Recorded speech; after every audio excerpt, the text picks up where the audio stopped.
하나님 말씀 보겠습니다. 하나님 말씀은 마태복음 13장에서 봅니다.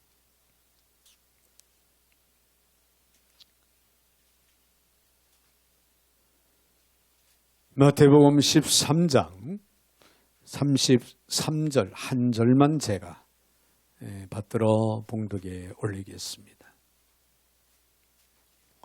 또 비유로 말씀하시되 천국은 마치 여자가 가루 서말 속에 갖다 넣어 전부 부풀게 한 누룩과 같으니라. 아멘. 네, 33절 한 절 제가 받들어 봉독에 올렸습니다. 사랑의 주님 감사를 드립니다. 은혜 중에 저희들 오늘 어김없이 불러주시고 말씀 앞에 또한 세워주시니 감사를 드립니다.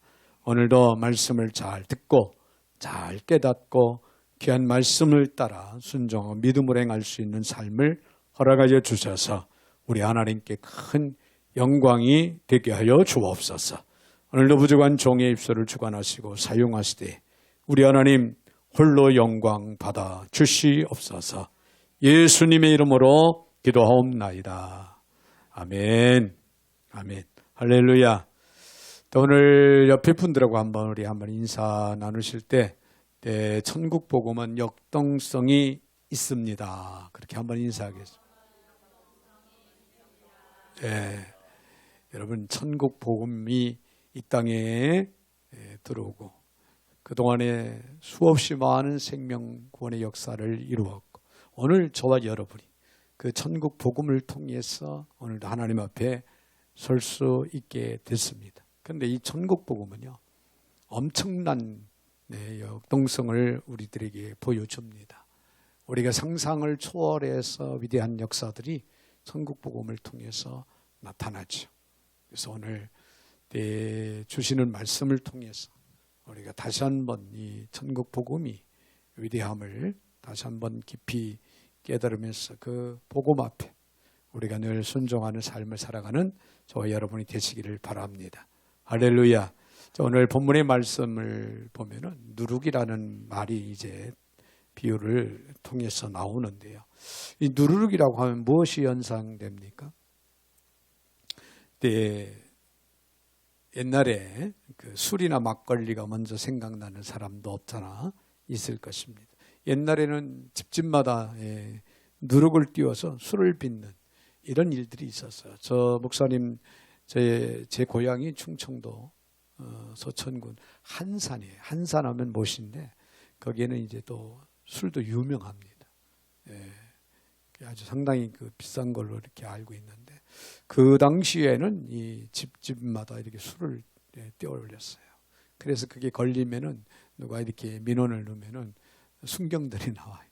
파출소에서 나와가지고 벌금을 물고 했던 그런 모습 어린 시절에 생각이 나는데 이런 누룩하면은 술이나 막걸리를 떠올리게 되고 또 빵을 우리가 빵을 또 연상하는 그런 분도 있을 겁니다. 누룩은 일단 발효가 됩니다. 발효제예요. 발효제. 어릴 때 자연 시간에 곰팡이에 대한 공부를 아마 해서 기억나는 분들도 있을 겁니다. 곰팡이 중에 유일하게 아주 마음 놓고 먹어도 되는 착한 곰팡이가 있는데 그 곰팡이는 누룩곰팡이라고 하는. 이 누룩곰팡이는 우리 사람들이 먹어도 인체에 해를 주지 않는다는 거죠. 자연 속에서 자연스럽게 생긴 이 누룩곰팡이가 음식물과 함께 우리 몸속에 들어가면요 면역력을 키워준다는 거예요. 면역력을 키워주고 그리고 이제 소화를 촉진시켜주는 이런 역할을 이 누룩곰팡이가 한다고 합니다. 우리가 잘 아는 메주 콩으로 메주를 만들죠. 누룩곰팡이 덩어리입니다.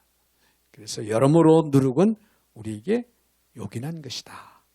아마 그렇게 우리가 이해를 할 수가 있습니다. 그런데 성경을 보면 특히 신약성경에서 예수님께서 하신 말씀 가운데 이 누룩에 대한 부정적인 그런 말씀이 나오는 그런 부분도 있습니다. 마태복음 16장 11절 12절에 보면은 오직 바리새인과 사두개인들의 누룩을 주의하라. 네, 주의하라. 그제서야 제자들이 떡에 누룩이 아니요 바리새인과 사두개인들의 교훈을 삼가라고 하신 말씀으로 이해를 했더라는 그런 말씀이 기록이 되는 것을 우리가 봅니다. 예수님 당시에요, 바리새인들의 율법적인 그런 보수주의, 이 보수주의는요, 복음을 받아들이는 데서 가장 큰 장애물이었어요. 큰 장애물이었다. 바리새인들이 율법의 노예가 돼서 외식적이고 위선적인 그런 삶의 태도 때문에 결국에는 복음을 거절하는, 복음을 그들은 거절을 했어요. 복음, 말씀, 예수 그리스도죠. 네.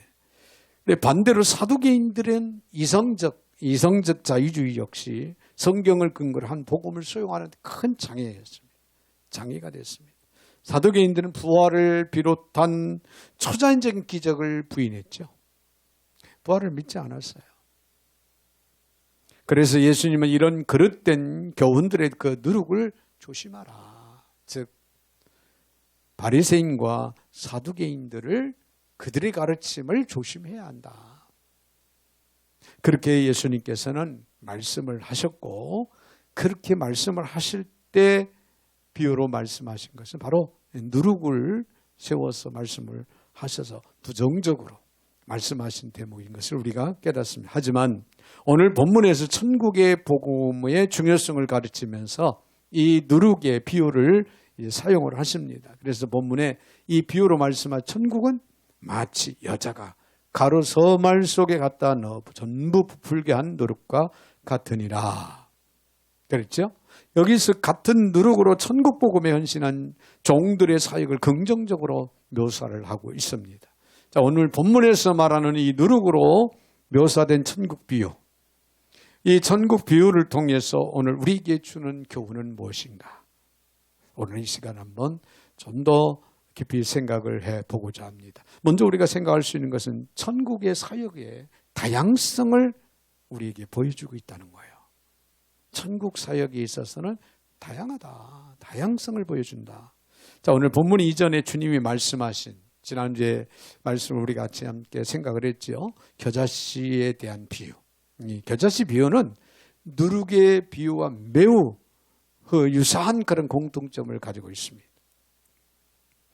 네, 작은 것이 큰 결과를 가져온다는 점에서 아주 유사합니다. 그렇죠? 겨자씨 아주 작은 거. 누룩이 조그마한 누룩덩이가 부풀어서 큰 것을 이룬다라고 하는 차원에서 유사점이 있다. 자, 여기서 우리는 천국 사역의 다양성을 또 보게 되는데요. 우선 겨자씨 비유의 주인공은 누구냐면 남자예요. 남자로 나옵니다. 그런데 오늘 본문에 나오는 이 누룩의 비유에는 누가 등장합니까? 여자가 등장합니다. 남자, 여자. 네, 그렇습니다.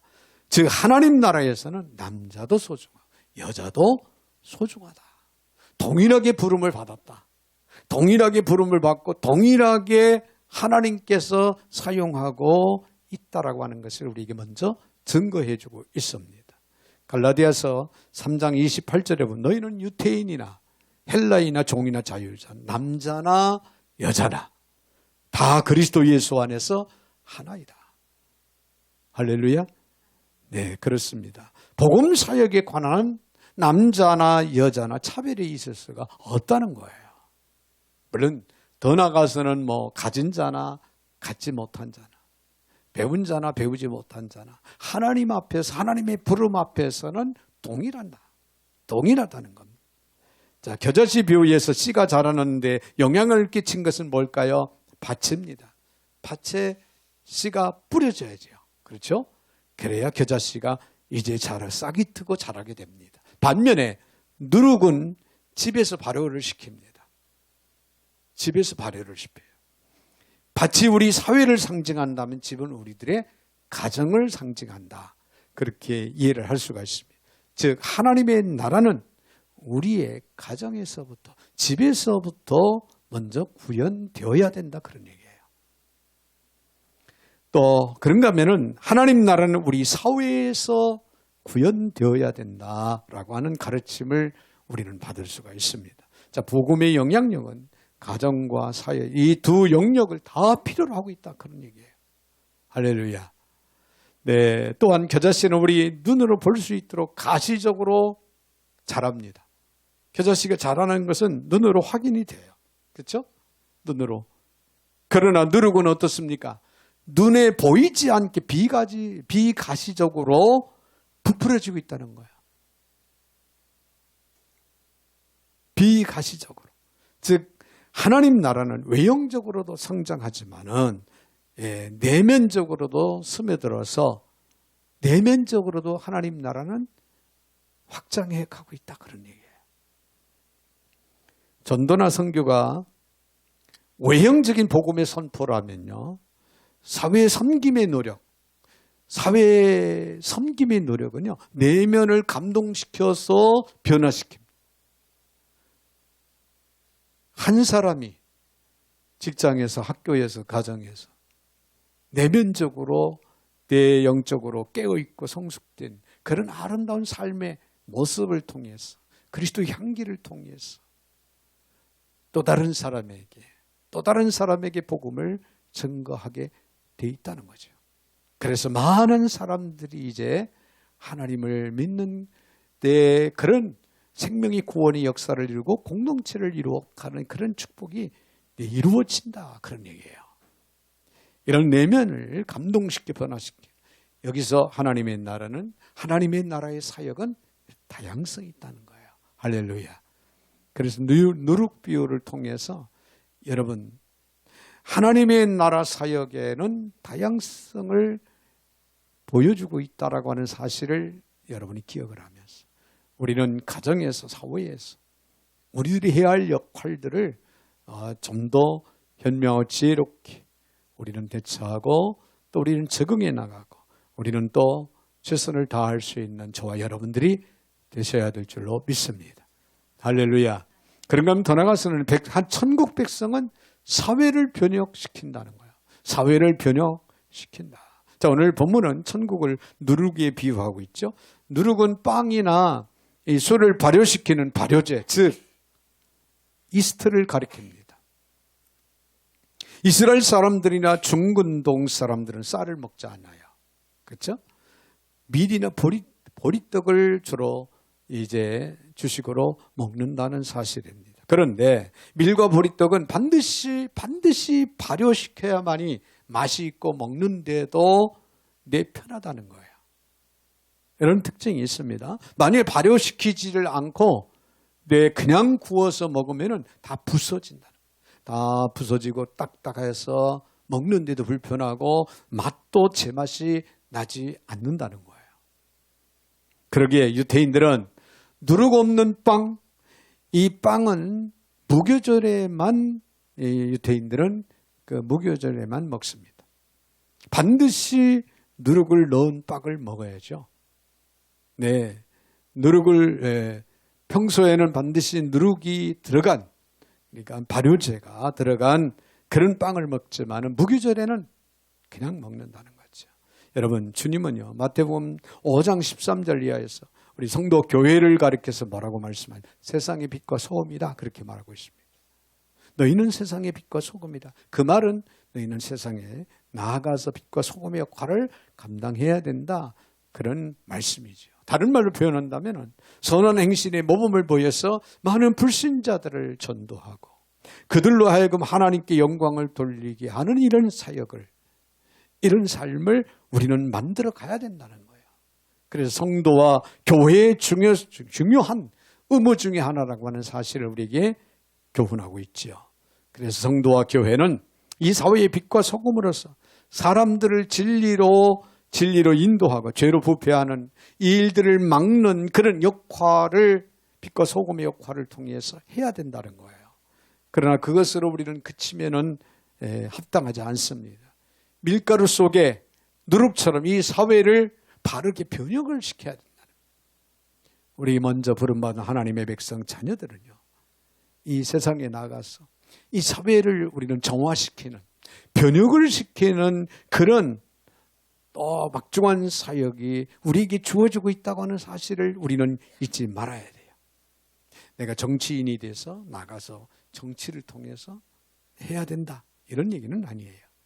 우리들이 이 사회에 속해 있는 그곳에서, 그 자리에서, 그 현장에서 그리스도인으로서, 복음을 받은 그리스도인으로서 우리는 정말 빛과 소금의 역할을 감당해 나가야 된다는 거예요. 여러분, 산속이나 들판에 수도만 하는 다른 종교들과는 기독교는 다릅니다. 기도는 사회 속에 들어가서, 이 사회에, 세상에 들어가서 그곳에 우리는 그리스도의 향기를 발해야 된다는 거죠. 빛과 소금의 역할을 감당해야 된다는 거예요. 그래서 누룩처럼 사회 곳곳에 큰 영향력을 행사하는 그런 삶을 살아야 된다라고 하는 가르침을 우리에게 주고 있습니다. 여러분, 고대 로마의 비인간적인 검투 시합, 이 검투 시합을 중단케 한 사람들이 누군지 아십니까? 그리스도인들이에요. 그리스도인들. 여러분, 흑인 노예 제도를 폐지시킨 지도자도 영국의 윌버포스라고 하는 기독교인이 시작을 했다고 합니다. 우리나라에도요, 일제시대 3.1운동을 일으킨 주도적인 사람 33인 중에 기독교인들이 3분의 2가 넘어요. 기독교인들이 나라와 민족의 독립을 위해서 헌신했다. 즉, 빛과 소금의 역할을 감당했다. 그런 얘기예요. 기독교는 그 외에도 민주주의의 기틀을 제공했고, 또 여성들의 위상을 높이는데 또 한 몫을 했고요.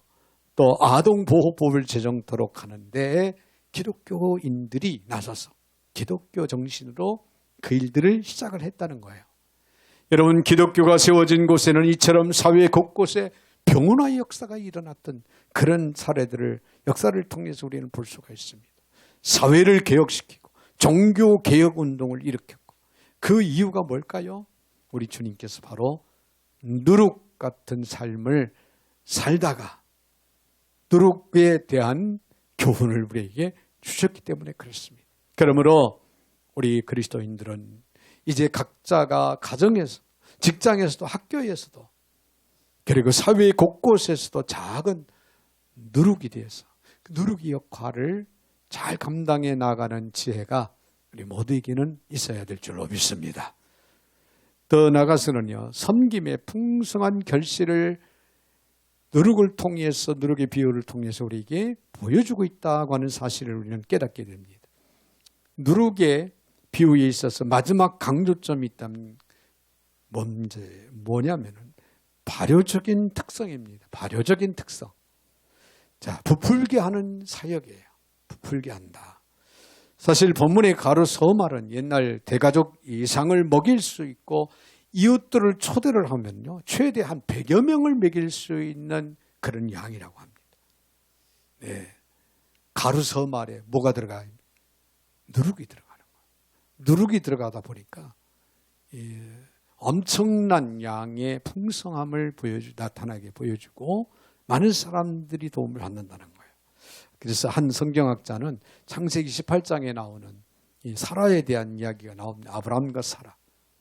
네, 3명이 나그네가 지나가는 것을 보고 아브라함이 이제 사라에게 부탁을 해서 그들을 대접할 수 있는 그런 기회를 잡지요. 이 사라가 3명의 손님을 위해서 세스하의 베이킹 프로젝트를 준비한 대목에서 고대 히브리 사람들은 어마어마한 양의 반죽이 부풀어오는 광경을 떠올리게 될 겁니다. 입가에 흐뭇한 미소를 지었을 것이라고 그렇게 성경학자는 그렇게 말을 합니다. 자, 그것은 최소한의 예의를 지키기 위한 의무적인 행위가 아니라 풍성한 섬김을 보여주고 있습니다.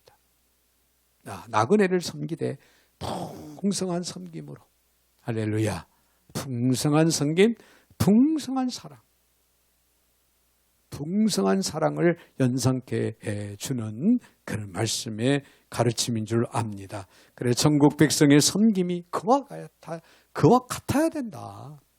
그와 같아야 된다. 라고 하는 사실을 우리에게 잘 보여주고 가르치는 말씀입니다. 여러분, 예수님께서 오병이의 기적이 초래한 결과는 무엇일까요? 보리떡 5개와 물고기 2마리로 5,000명을 어린아이와 여자를 제외하고 5,000명을 먹이고도 남았어요. 얼마나 남았습니까? 12바구니나 남았더라. 자, 거기에서 내 수많은 사람들을 배불리 먹여주었더라. 이렇게 해도 엄청난 그런 기적이잖아요. 그렇죠? 엄청난 기적인데 예수님께서는 남은 거에 대한 말씀을 강조를 합니다. 얼마나 남았냐? 12바구니 남았습니다.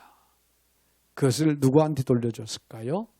보통 이제 학자들은 그런 이야기를 합니다. 성경에는 기록이 안 돼 있어. 아마도 그 도시락을 제공한 어린 소년에게 아마 돌려줬을 거다. 그렇게 말씀을 하는데 남았다. 먹고도 풍성하게 먹고도 남았다. 여러분, 이것은 아마도 예수님의 약속의 실현이었다고 그렇게 볼 수가 있습니다. 요한복음 10장 10절에 보면 도둑이 오는 것은 도둑질하고 죽이고 멸망시키는 것뿐이요. 내가 온 것은 양으로 생명을 얻게 하고 더 풍성히 얻게 하려는 것이라. 예수님께서 그렇게 말씀을 하셨습니다.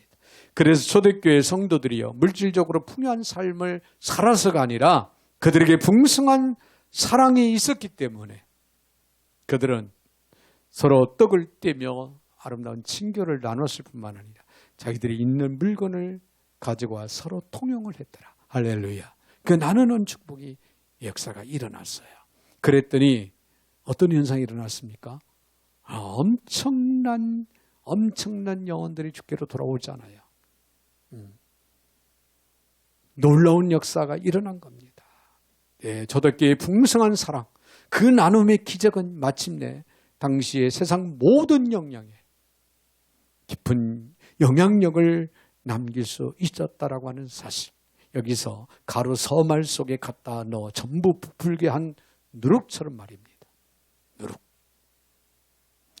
네, 나눔 이야기가 나오니까 그렇게 뉴스에 그런 나눔에 대한 기증한 사람들에 대한 이야기가 나오는 걸 제가 봤는데, 이번에 올림픽에서 동메달을 2개를 땄습니까? 탁구 신동 신유빈. 신유빈 별명이 뭐죠? 별명이 있는데 갑자기 생각이 안 나네요. 삐약이가 올림픽을 끝나고 나서 여기저기에서 광고 모델로 부름을 받아서 번 돈이요, 이제 엄청난가 봐요.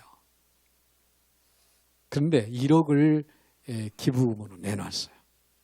광고를 통해서 수입된 그 1억을 기부금으로 내놨어요. 어린 이제 아이인데, 물론 이제 부모님들의 영향도 있었고, 앞으로의 정말 훌륭한 인성을 갖춘 훌륭한 세계적인 그런 스포츠맨이 되기를 원해서 더없이 시작된 일이 아닌가 그런 생각도 해봅니다만 대단한 일이 아닐 수가 없습니다.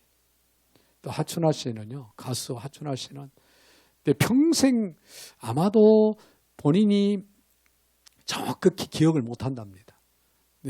방송에서는 300억을 기부한 최고의 사람으로 나오는데, 아마도 본인이 말하는 것은 300억에서 500억 정도 자기는 기부를 했을 거다 그런 거예요.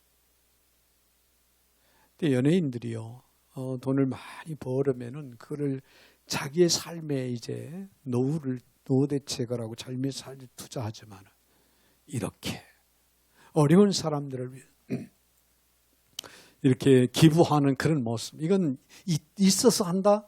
이거 그렇게 우리가 생각할 수 있겠지만은 있어서 하는 것만은 아니라는 거예요. 있으면 더 많은 것을 가지려고 하는 사람의 심리 속에서 자신을 내려놓은 거예요.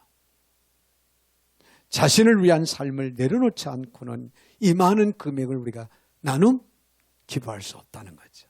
이런 이야기가 있습니다. 한 아버지가 죽음을 앞두고 자녀들의 분란을 막기 위해서 재산 분배 유언을 아예 남겨놓았습니다. 내가 가진 소가 11마리가 있다.